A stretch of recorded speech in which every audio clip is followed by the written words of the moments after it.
Et puis, le ministère de la Santé organise du 23 au 29 octobre la semaine des savoirs médicaux traditionnels au Burkina Faso. À côté de cela, le Burkina Faso va commémorer le 27 octobre prochain la journée africaine de la médecine traditionnelle. Nous en parlons avec le professeur Nicolas Méda, ministre de la Santé. Bonsoir, monsieur le ministre. Bonsoir. Et bienvenue sur notre plateau. Alors déjà, dans le système sanitaire et dans l'offre de santé au Burkina Faso, quelle est la place de la médecine traditionnelle? Merci de l'occasion de partager quelques informations sur la médecine traditionnelle au Burkina. Une place très importante. Vous savez qu'au Burkina Faso, nous comptons environ 33 000 praticiens de la santé repartis dans 1 millier d'associations.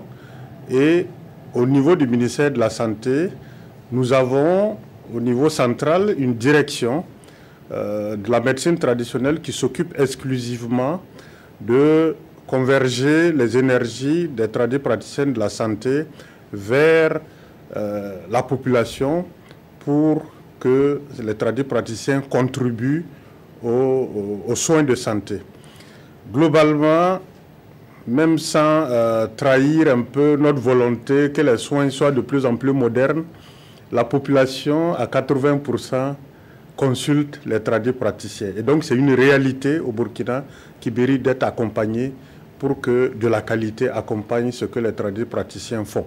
Justement, vous avez parlé de soins modernes. Quelle est justement cette collaboration qui existe entre la médecine traditionnelle et celle conventionnelle? Donc, en plus de la direction au niveau central, nous avons 2 centres d'interface, donc à Tenkodogo et à Waïgouya, où les praticiens et les médecins modernes collaborent.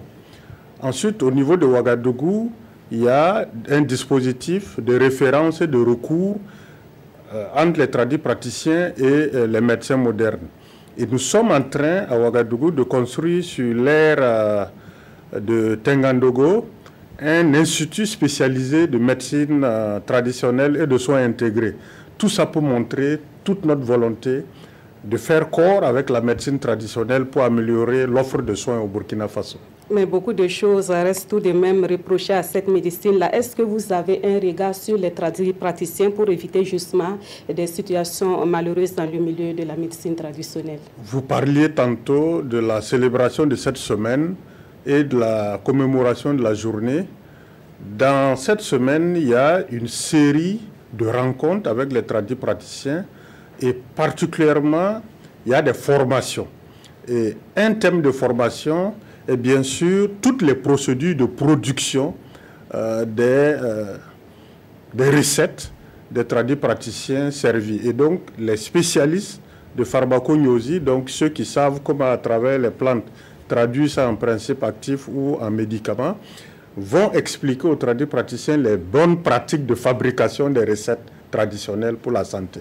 Et c'est ça qui est notre accompagnement pour éviter qu'il y ait de surdosage, de sous-dosage ou quasiment des recettes toxiques pour la santé de la population. Alors, en dehors de cela, est-ce qu'il y a d'autres à évoquer à cette deuxième journée de la médecine traditionnelle? Oui, il y a bien sûr déjà l'exposition vente des médicaments qui existent, des recettes qui existent et qui sont donc disposées sur l'aire d'exposition au musée national à Ouagadougou. Et ça, c'est la première chose. La deuxième chose, c'est une série de conférences données par des spécialistes, particulièrement des chercheurs de l'Institut de recherche en sciences de la santé, qui vont animer un certain nombre de panels avec les praticiens sur les interfaces médecine traditionnelle et recherche de phytomédicaments. Et ensuite, il y a une nuit spéciale.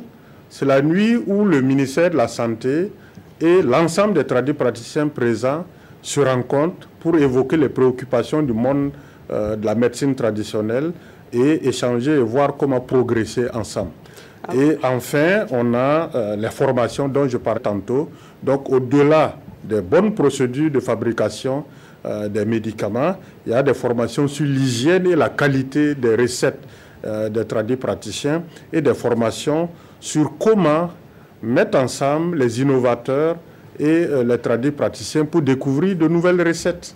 Alors, monsieur le ministre, on ne va pas vous laisser partir sans parler de la dengue qui est d'actualité au Burkina Faso. À ce jour, quel est le point que vous pouvez nous faire rapidement sur cette maladie?